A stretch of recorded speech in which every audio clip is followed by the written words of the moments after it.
የፋኖ ኃይሎች በጎጃም ግንባር ድል መቀዳጀታቸውን ገልጸዋል። ከጀነራል መሐመድ ተሰማ ቀጥተኛ ትዕዛዝ በመቀበል የፋኖ ኃይሎችን ለማጥቃት በሚል ያለ የሌለ ኃይሉን አሰልፎ ወደ ጮቄ ያቀናው የአብይ አህመድ ወንበር አስጠባቂ ቡድን ከባድ ምት ማስተናገዱ ተገልጿል።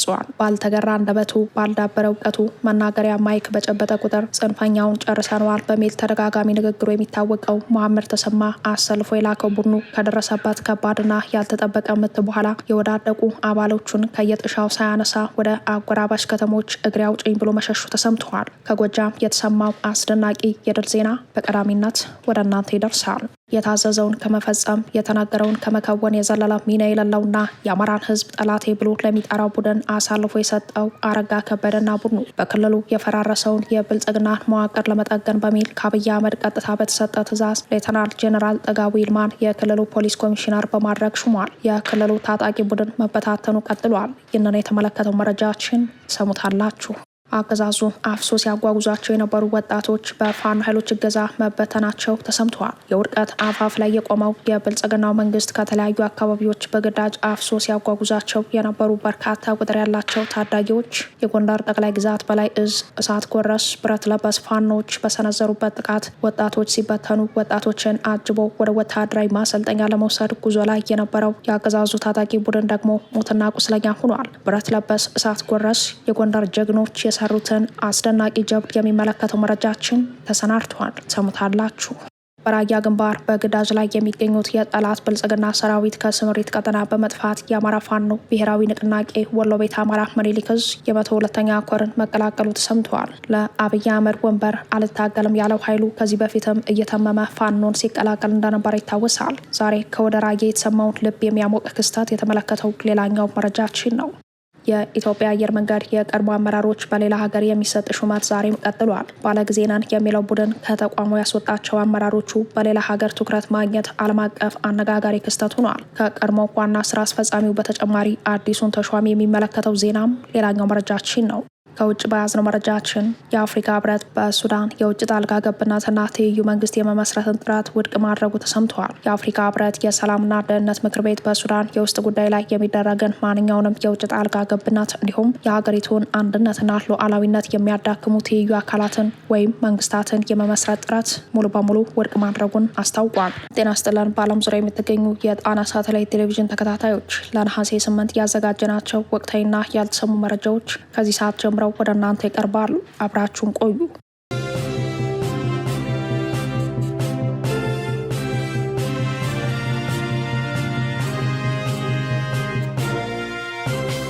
የፋኖ ኃይሎች በጎጃም ግንባር ድል መቀዳጀታቸውን ገልጸዋል። ከጀነራል መሐመድ ተሰማ ቀጥተኛ ትዕዛዝ በመቀበል የፋኖ ኃይሎችን ለማጥቃት በሚል ያለ የሌለ ኃይሉን አሰልፎ ወደ ጮቄ ያቀናው የአብይ አህመድ ወንበር አስጠባቂ ቡድን ከባድ ምት ማስተናገዱ ተገልጿል። ባልተገራ አንደበቱ ባልዳበረ እውቀቱ መናገሪያ ማይክ በጨበጠ ቁጥር ጽንፈኛውን ጨርሰነዋል በሚል ተደጋጋሚ ንግግሩ የሚታወቀው መሐመድ ተሰማ አሰልፎ የላከው ቡድን ከደረሰበት ከባድና ያልተጠበቀ ምት በኋላ የወዳደቁ አባሎቹን ከየጥሻው ሳያነሳ ወደ አጎራባሽ ከተሞች እግሬ አውጭኝ ብሎ መሸሹ ተሰምተዋል። በሰራዊት ብዛት መንግስቱ የሚጸና የሚመስለው የብልጽግና ቡድን በግፍ አሰልፎ የላካቸው ታጣቂዎቹ በጮቄ ተራራ ግርጌ እንደ ቅጠል መርገፋቸው የተነገረ ሲሆን የፋኖ ኃይሎች በበኩላቸው በወታደራዊ ጠቀሜታቸው የጎላ ቦታዎችን ተቆጣጥረዋል ተብሏል። ወታደራዊ ጠቢብነትን ሳይሆን ጸረ ህዝብነትን በማየት ለመሸከም የሚከብዳቸውን ማዕረግ የተሰጡት መሐመድ ተሰማና ጓዶቹ በሰራዊታቸው ላይ ከደረሰው ቅስም ሰባሪ ኪሳራ በኋላም ከስህተታቸው ባለመማር ተጨማሪ ኃይል ወደ ቀጠናው በማስገባት በርካታ የድሃ ልጆችን በማስጨረስ ላይ ናቸውም ተብሏል። የአብይ አህመድን የግዛት ዘመን ለማርዘም የድሃ ልጆችን እድሜ እያሳጠሩ ያሉት ግለሰቦቹ በጓዶቹ እንደ ቅጠል መርገፉ ተደናግጦ የሚሸሽ የሰራዊት አባላቸው ላይ ወታደራዊ እርምጃ እየወሰዱም ነው ተብሏል። ልባይ ሸመት ነገር በባዶ ወኔ ዘመናዊ መሳሪያን እያሸከሙ ወደ ቀጠናው የላኳቸው ታጣቂዎች በበኩላቸው ከመሞት መሰንበት በሚል መርህ ከውጊያ ቀጠና እየጠፉ እግራቸው ወደ መራቸው እየሄዱ ነው ተብሏል። ያፈገፈገ ይመታል በሚል የመሐመድ ተሰማና ቡድኑ የፈሪ ውሳኔ የተደናገጡት ታጣቂዎቹም ለፋኖ ኃይሎች እጃቸውን በመስጠት ላይ ናቸውም ተብሏል። በዚህ የመንግስት ታጣቂዎች እንደ ቅጠል በረገፉበት አውደ ግንባርም የፋኖ ኃይሎች ከከባድ እስከ ቀላል መሳሪያን በክንዳቸው የማረኩ ሲሆን በዚህም አንድ ዲሽቃ፣ አንድ ብሬንና ስናይፐር ጨምሮ በርከት ያሉ የነፍስ ወከፍ መሳሪያዎች ጥቂት ከማይባል ተተኳሽ ጋር በእጃቸው እንዳስገቡ በህዝብ ግንኙነታቸው በኩል ይፋ ካደረጉት መረጃ ለመረዳት ችለናል። ከፊትና ከኋላው በሜካናይዝድ ጦር ታጅቦ ወደ ቀጠናው ያቀናው የአገዛዙ ሰራዊትን በፋኖ ኃይሎች ኃይሎች ወታደራዊ ብልጫ ሲወሰድበት የሚሸሽና የሚደበቅበት ጠፍቶት ሲርመሰመስ ነው እንደ ተርብ በሚወረወሩ እንደ ሚሳኤል በሚዘገዘጉ የፋኖ አራስ ነብሮች ክንድ እንዳያገግም ተደርጎ የተመታው ተብሏል። ሽንፈት መጋትን ልምዱ ያደረገው መሐመድ ተሰማና ቡድኑ ለዚህ ያልተጠበቀ ሽንፈት በመዳረጋቸው ለሌላ ዙር ሽንፈት ኃይላቸውን እያሰባሰቡ ነው የተባለ ሲሆን የፋኖ ኃይሎች በበኩላቸው በተለመደ ተጠንቅቆ የመጠበቅ መርሃቸው ላይ ናቸውም ተብሏል። በታቀደባቸው ኦፕሬሽን ድል አድርጎ መመለስን ልምድ ያደረጉት ጀግኖቹ በጮቄና ዙሪያ ገባው ካደረጉት ከባድ ፍልሚያ ጎን ለጎን በሌሎች አካባቢዎችም ከባድ ፍልሚያ በማድረግ ላይ ናቸው ተብሏል። ለአማራ ሕዝብ የነጻነት ሻማር ለመለኮስ በዱር በገደሉ እንደ ጧፍ እየቀለጡ ያሉት ጀግኖቹ ለአገዛዙ ታጣቂ ቡድን ታይቶ የማይነካ ጉም በመሆን በገባ በወጣበት እንደ ቅጠል እያረገፉት ይገኛል። እንደ ፈንጂ አምካኝ ከትናንት የሽንፈት ታሪኩ ሳይማር ወደ ግንባር የሚገባው የአገዛዙ ታጣቂ ቡድን ከባድ መሰላቸት ላይ ሲሆን የጀኔራሎቹን ትዕዛዝ አልቀበልም ለማለት ይገባል እንጂ በፋኖ ኃይሎች ላይ ችሎ ሊቀዳጅ የሚፈልገው ድል ህልም ሆኖበት እንደቀረም ተገልጿል።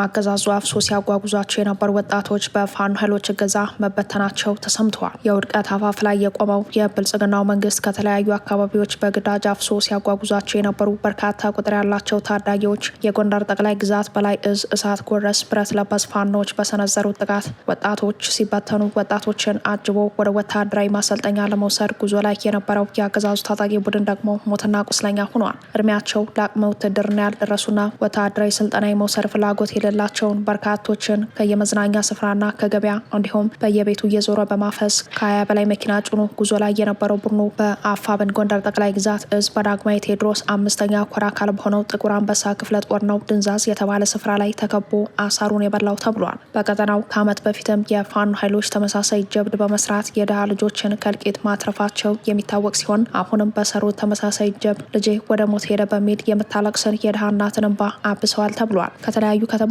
በግዳጅ ታፍሰው በለብለብ ስልጠና የጥይት ራት ለመሆን የታጩት ታዳጊዎች የፋኖ ኃይሎች መኪኖችን አጅበው ሲንቀሳቀሱ በነበሩ የአገዛዙ ታጣቂዎች ላይ እርምጃ በመውሰዳቸው ነው ወጣቶቹ የተበተኑትም ተብሏል። ታጣቂ ቡድኑ በፋኖ ኃይሎች የተከፈተበትን ውጊያ ተከትሎ ከአጎራባሽ ከተሞች ኃይሉን በማቀራጀት ኦፕሬሽኑን ለማክሸፍ መሞከሩ የተነገረ ሲሆን የፋኖ ኃይሎች የወሰዱትም ከባድና ቀልጣፋ እርምጃ ከአቅሙ በላይ በመሆኑ ወጣቶቹን ከመበተን ሰራዊቱን ከመሞት አልታደገም ተብሏል። ወጣቶችን ከወላጅ መዳፍ ነጥቆ ስልጣኑን ማስረዘም የሚችል የመሰለው የብልጽግናው አገዛዝ በኦሮሚያ ክልል አጠናክሮ የቀጠለውን አፈሳ በአማራ ክልል በይፋ እያካሄደ እንደሚገኝም ተገልጿል። ይህ በእንዲህ እንዳለ ራሱን እንደ ንስር እያደሰ የመጣው ጣና ገላውዲዮስ ክፍለ ጦር የአንበሶ ብርጌድ ስያሜን ወደ ሬጅመንት 2 መቀየሩን ገልጿል። አፋብን ጎንደር ጠቅላይ ግዛት በላይ እዝ ሜጀር ጄኔራል ውባንተ አባተ 1ኛ ኮር ጣና ገላውዲዮስ ክፍለ ጦር በዛሬው ዕለት ነሐሴ 11 ከአንበሶ ብርጌድ አባላትና አመራሮች ጋር ጥልቅ ውይይትና ግምገማ አድርጓል። ራሱን እንደ ንስር እያደሰና አደረጃጀቱን በማዘመን ላይ የሚገኘው ክፍለ ጦሩ በቅርቡ ነሐሴ 9 2018 ጦሩን በአዲስ አደረጃጀት ሪፎርም ሰርቶ ማጠናቀቁን ይፋ አድርጎ ነበር። በመሆኑም ከእዝና ከኮር በተቀመጠለት አቅጣጫ መሰረት ከስሩ ካሉ ብርጌዶች ጋር ላለፉት 3 ወራት የተከናወኑ ወታደራዊና ፖለቲካዊ እንቅስቃሴዎችን በጥልቀት ገምግሟል። አቅጣጫዎችንም አስቀምጠዋል። ስለሆነም ጊዜውን የዋጀ ወታደራዊ አደረጃጀት ለመገንባት በሚደረገው ጥረት ውስጥ እስከዛሬ አንበሶ ብርጌድ በመባል ይታወቅ የነበረው አሃድ ከዛሬ ነሐሴ 11 ጀምሮ አዲስ ውቅር አደረጃጀቱን ሬጅመንት 2 ተብሎ እንዲጠራ ተወስኗል የተባለ ሲሆን ከጎንደር ከደረሰን መረጃም ሳንወጣ አፋብን ጎንደር ጠቅላይ ግዛት በላይ እዝ ጄኔራል ኃይሌ ዘውባንተ ክፍለ ጦር የእዝና የክፍለ ጦር አመራሮች በተገኙበት ከሰዴ ሙጃ ወረዳ ህዝብ ጋር በሮቢት ከተማ ውይይት አድርገዋል። የአፋብን ጎንደር ጠቅላይ ግዛት በላይ እዝ አንድነት ሂደት፣ የፋኖን ወቅታዊ ቁመናና የትግል ስኬት፣ ቀጣይ የትግል አቅጣጫዎች እንዲሁም ከማህበረሰቡ ጋር ስላለው የደጀንነትና የትግሉ አጠቃላይ ሂደት በተመለከተ ጥልቅ ውይይት ተደርጓል። በህዝባዊ የውይይት መድረኩ የሮቢት ከተማ ነዋሪዎች፣ ማህበረሰብ ተወካዮች፣ የሃይማኖት አባቶችና የሀገር ሽማግሌዎች በተገኙበት የጎንደር ፋኖ ወደ አንድነት መምጣቱን አስመልክቶ ደስታቸውን የገለጹ ሲሆን በቀጣይም እዙ ሁሉንም ኮሮችና ክፍለ ጦሮች በማዋሃድ በጋራ ጠላታቸው ላይ እንዲዘምቱ ፖለቲካዊና ወታደራዊ ስትራቴጂዎችን መንደፍ አስፈላጊ ነው ብለዋል። ባለፉት ጊዜያት በርካታ የአደረጃጀት ክፍተት የነበረበት ቀጠናው አሁን ላይ በሽሎ ሬጅመንት ራሱን ካለፉት ስህተቶቹ በመማር ራሱን ለተሻለ ወታደራዊ ግዳጅ አዘጋጅቶ የወረዳውን ማህበረሰብ በቅንነትና በአቀኝነት እያገለገለ እንደሚገኝ ተጠቁሟል። በተጨማሪም ዘረኛውንና ጨፍጫፊውን ስርዓት እድሜ ለማሳጠር ትግሉን ህዝባዊ በማድረግ በአጭር ጊዜ መቋጨት በሚያስችሉ ሁለንተናዊ ዝግጁነቶች መገኘት እንዳለበት የከተማዋ ነዋሪዎች አሳስበዋል። ህዝባዊ ውይይቱን የመሩት የአፋብን ጎንደር ጠቅላይ ግዛት በላይ እዝ አደረጃጀት መምሪያ ኃላፊ አርበኛ አበበ መልኬን ጨምሮ ሌሎች የእዙና የክፍለ ጦሩ አመራሮች እንዲሁም ከበሸሎ ሬጅመንት አመራሮች ጋር በጥምረት ጠንካራና ገንቢ ሀሳቦች ተነስተው የትግሉ ደጀንና ባለቤት ህዝቡ መሆኑን በማረጋገጥ አስተያየት የተሰጡበት መግባባት ላይ ተደርሶ ውይይቱ በስኬት ተጠናቋል ሲል መረጃውን ያደረሰን የክፍለ ጦሩ ህዝብ ግንኙነት ነው።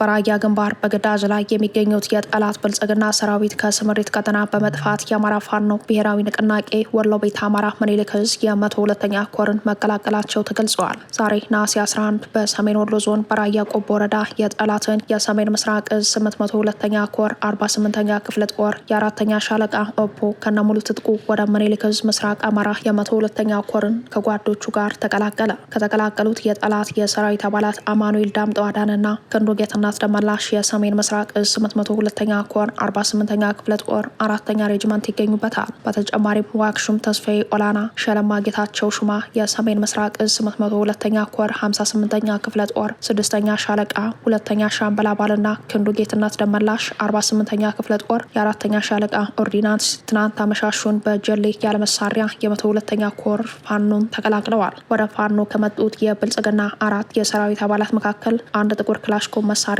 120 የክላሽ ጥይት ተተኳሽና 2 ኤፍ1 ቦምብ በመያዝ ተቀላቅለዋል። ሰሞኑን ከራያ ግንባር እስከ ወልዲያ ደሴና ኮምቦልቻ ድረስ ከባድ ውጥረት መንገሱን ተከትሎ በየቀኑ ቢያንስ ከ35 በላይ የሚሆኑ ወታደሮች ከነሙሉ ትጥቃቸው በራያ ግንባር ከስምሪት ቀጠናቸው እየወጡ መሆኑን መረጃዎች ያመላክታሉ። ይህ በእንዲህ እንዳለ አሳምነው ዕዝ በተቆጣጠራቸው ነጻ ቀጠናዎች ህዝባዊ አስተዳደር መዋቅር በመዘርጋት ትግሉን እያፋጠነ መሆኑን ገልጿል። የአፋብን ሸዋ ጠቅላይ ግዛት አሳምነው ዕዝ በተቆጣጠራቸውና ነጻ ባወጣቸው አውራጃዎች ዘላቂና ጠንካራ አደረጃጀት የመመስረት ተግባር በከፍተኛ ወታደራዊና ፖለቲካዊ ቁርጠኝነት እያፋጠነ ይገኛል። ይህ ህዝባዊ አደረጃጀት ኩታ ገጠም የሆኑ ቀበሌዎችን ያቀፈ የክላስተር አወቃቀር ለወታደራዊ ግብ ስኬትና ቀዳሚ ከመሆናቸውን ባሻገር የህዝቡን የዕለት ተዕለት የአስተዳደርና የደህንነት ጥያቄዎች ባለቤትነት ለመመለስ አልሞ የተካሄደ ነው ሲል የኮሩ ህዝብ ግንኙነት አስታወቀ። የክላስተር ጊዜያዊ አስተዳደር የህዝቡን ነጻ ፍላጎት መሰረት በማድረግ የተከናወነ ሲሆን ጊዜያዊ አስተዳደሩን የሚመሩ ስራ አስፈጻሚዎች በመመደብና ግልጽ የአስፈጻሚዎች መምሪያ በማዘጋጀት ህዝባዊ መዋቅሩ ሙሉ በሙሉ ስራው እንዲጀምር ተደርጓል ብሏል። ይህ የተቀናጀ ህዝባዊና ወታደራዊ እርምጃ የትጥቅ ትግሉ ከወታደራዊ ድል ባለፈ የህዝብን ስልጣን ባለቤት የሚያረጋግጥና የነጻ አውጭነቱን ዓላማ በተግባር የሚያሳይ ትልቅ ምዕራፍ መሆኑ ተረጋግጧል ሲል አክሎ ገልጿል። በስነ ስርዓቱ ማጠናቀቂያ ላይም የተመደቡት አመራሮች የተጣለባቸውን የትግልና የህዝብ አደራ በቅንነት፣ በታማኝነት፣ በእኩልነትና በነጻነት ለማገልገል በቁርጠኝነት ቃለ መሃላ ፈጽመዋል ሲል አጠቃሎ ገልጿል።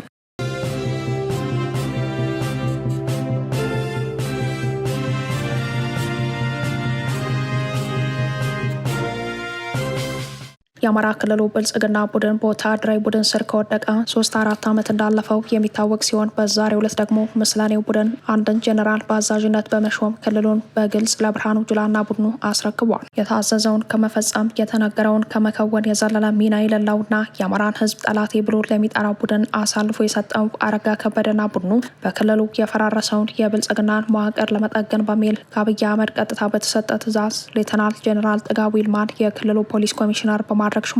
የቀድሞ የአፍሪካ ህብረት የሶማሊያ ሰላም ማስከበር ተልዕኮ አዛዥ የነበረው ጄኔራሉን የሾመው ምስለኔው ቡድን የፋኖ ኃይሎች ያፈራረሱትን መዋቅር ነፍስ ይዘራበታል የሚል ቅዠትን እንደመነሻ ማድረጉም እየተነገረ ነው። ዳግም ላለማገገም የተሰባበረው የአማራ ክልሉ ብልጽግና ሙሉ በሙሉ በወታደራዊ አዛዦች ሊመራ ነው የሚለውን ትንታኔ እውን የሚያደርገው አዲሱ ሹመት በክልሉ ርዕሰ መስተዳደርና ሌሎች አመራሮችን በኩል እንደሚደገም እየተነገረ ነው። ጉልቻ ቢለወጥ ወጥ አያጣፍጥም የሚለውን ብሂል የሚደጋግመው አረጋ ከበደና ቡድኑ የቀድሞውን የክልሉ ፖሊስ ኮሚሽነር ብልጽግና ለደረሰበት ሽንፈትና ኪሳራ ተወቃሽ እንደሚያደርግም ይነገራል። እርስ በርሱ ተነጋግሮ መግባባት ተወያይቶ መወሰን የማይችለው ቡድኑ በክልሉ ከወረዳ እስከ ክልል ባለው መዋቅርም ተመሳሳይ የስልጣን ሽግሽግና ለውጥ ለማድረግ እቅድ ላይ ነው ተብሏል። ከአብይ አህመድ ጋር ቅርብ ግንኙነት አለው ተብሎ የሚነገርለት አዲስ ተሿሚ ጄኔራል ሹመቱ ከመሰጠቱ በፊትም የክልሉ ምስለኔ አመራሮች በመዘወር እንደሚታወቅ ተሰምቷል። ይህ በእንዲህ እንዳለ የውድቀት ዋዜማ ላይ የሚገኘው ብልጽግና በአማራ ክልል ክልል የደረሰበትን ሽንፈትና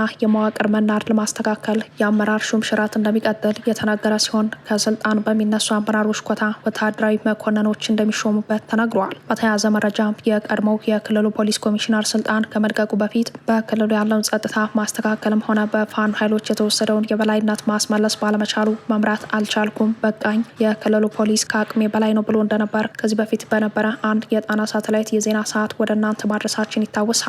ኮሚሽነሩ በተለይም በባህር ዳር ከተማ በነበረ አንድ ውይይት ከዞንና ከወረዳ ከተሰባሰቡ የፖሊስ አመራሮች ጋር በተፈጠረ አለመግባባት ያለ ውሳኔ ከተበተነው ስብሰባ በኋላ በፌዴራል መንግስቱ በኩል ደካማ የአመራር ብቃት ለሽንፈት ዳርጎናል የሚል ትችት ቀርቦበት ነበር። በክልሉ የተፈጠረውን የመንግስት ታጣቂዎች አለመተማመንና የእርስ በርስ መተኳኮስ እንዲሁም የጥቅም ጎሎብናል ጠያቂዎች ካምፕ ጥለው መጥፋት ጉዳይ በኮሚሽነሩ የአመራር ብቃት ማነስ ያሳበበው የፌዴራል መንግስቱ በአዲሱ ተሿሚ በኩል አዲስ የክልል ታጣቂዎችን መዋቅር ለመዘርጋት ትዕዛዝ እንደሰጠ እየተነገረ ነው። ይህ በእንዲህ እንዳለ አረጋ ከበደና ቡድኑ በምስር ወጥ አታልለዋለሁ ብሎ መሳሪያ ያስታጠቀው የሚሊሻ ኃይል መበታተኑ የቀጠለ ሲሆን የአድማ ብተና ኃይሉም ከመከላከያ ጋር ተሰልፌ አልዋጋም በሚል ከባድ ቀውስ በማስነሳት ላይ ነው ተብሏል።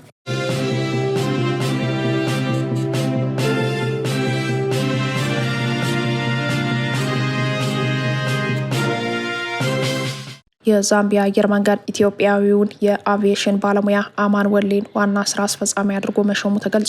የዛምቢያ አየር መንገድ ኢትዮጵያዊውን አቪዬሽን ባለሙያ አቶ አማን ወሌ ጉርሞን ከሐምሌ 25 ቀን 2018 ጀምሮ አዲሱ ዋና ስራ አስፈጻሚ አድርጎ መሾሙን አስታውቋል። አቶ አማን ወደ ዛምቢያ ኤርዌይስ የተቀላቀሉት ከኢትዮጵያ አየር መንገድ ቡድን ሲሆን በአቪዬሽን ኢንዱስትሪ ውስጥ ከ19 ዓመታት በላይ ባካበቱት ልምድ በአየር መንገድ አስተዳደር፣ በንግድ ስትራቴጂ፣ በሽያጭ፣ በገበያ ልማትና በስትራቴጂያዊ ጋርነት ዙሪያ የተለያዩ የከፍተኛ አመራር ኃላፊነቶችን ሲወጡ ቆይተዋል። ዛምቢያ ኤርዌይስ እንዳስታወቀው አቶ አማን ቀደም ሲል በኢትዮጵያ አየር መንገድ የቻይናና ሞንጎሊያ ቀጠና ዳይሬክተር፣ የፈረንሳይና የመግረብ ሰሜን አፍሪካ ቀጠና ዳይሬክተር፣ የዛምቢያ አካባቢ ስራ አስኪያጅና በአዲስ አበባ የሽያጭ ዳይሬክተር ሆነው አገልግለዋል። በስራ ዘመናቸው በአፍሪካም በአውሮፓና በኢሲያ አህጉራት የተለያዩ ተልእኮዎችን ተወጥተዋል። የዛምቢያ ኤርዌይስ የቦርድ ሰብሳቢ ጆን ማቱሉሉ እንደገለጹት የአቶ አማን ዓለም አቀፋዊ ልምድና ስትራቴጂያዊ አመራር አየር መንገዱ ተወዳዳሪነቱን ለማጠናከርና የስራ እንቅስቃሴውን ለማስፋፋት የሚያደርገውን ጥረት በእጅጉ ይደግፋል። አየር መንገዱ አክሎ እንደገለጸው በአዲሱ ኃላፊነታቸው አቶ አማን የአየር መንገዱን ቀጣይ የእድገት ምዕራፍ የሚመሩ ሲሆን የስራ ቅልጥፍናን ማረጋገጥ፣ የደንበኞችን አገልግሎት ማሻሻል፣ መዳረሻን ማስፋፋት፣ ስትራቴጂያዊ አጋርነቶችን ማጠናከርና የፋይናንስ ዘላቂነትን ማረጋገጥ የትኩረት አቅጣጫዎቻቸው ይሆናሉ። አቶ አማን በበኩላቸው አየር መንገዱን ለመምራት በመመረጣቸው የተሰማቸውን ክብር ገልጸው ትኩረታቸው በደህንነት፣ በስራ አፈጻጸም፣ በሰራተኞች ልማት፣ በጠንካራ አጋርነትና በደንበኞች አገልግሎት ላይ እንደሚሆን ቃል ገብተዋል። በታህሳስ 2014 እንደገና ስራ የጀመረው ዛምቢያ ኤርዌይስ በአሁኑ ወቅት እንደ ዳሬ ሰላም፣ ሀራሬ፣ ጆሃንስበርግና ናይሮቢ ያሉ ቀጠናዊ መዳረሻዎችን ጨምሮ ወደ ዶላ፣ ሊቪንግስቶንና ሶልዌዚ የውስጥ በረራዎችን በማድረግ ላይ ይገኛል። የኢትዮጵያ አየር መንገድ ከዛምቢያ ኢንዱስትሪ ልማት ኮርፖሬሽን ጋር ባደረገው አጋርነት የዛምቢያ ኤርዌይስ የ45 በመቶ ድርሻ ያለው ሲሆን ቀሪው 55 በመቶ ድርሻ ደግሞ የዛምቢያ መንግስት አካል በሆነው ኮርፖሬሽን የተያዘ ነው።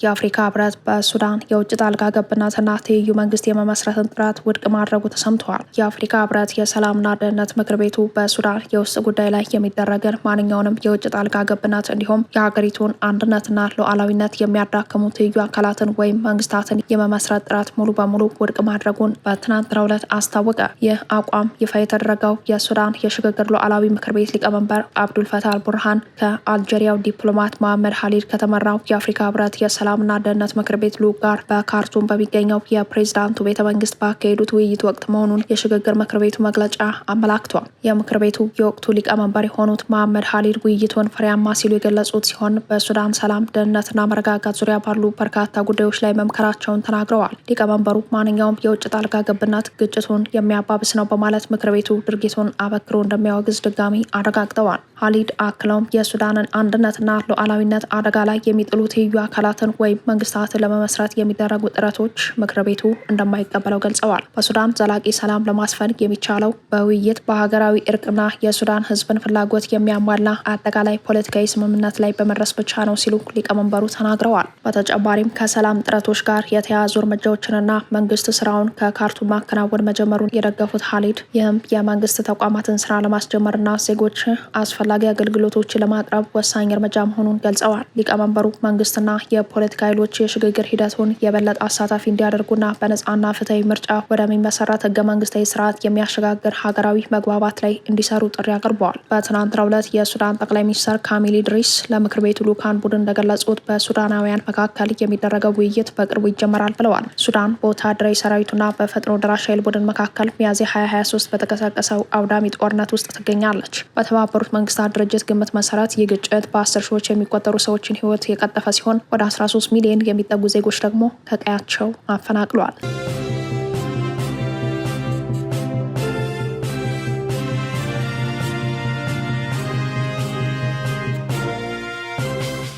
ከጣና ሳተላይት ቴሌቪዥን የዛሬ ዜናችን በዚያ በቃን። ሰብስክራይብ፣ ላይክ፣ ሼር በማድረግ የቻናላችን ቤተሰብ ይሁኑ። አብራችሁን ስለነበራችሁ እናመሰግናለን። ጤና ይስጥልን።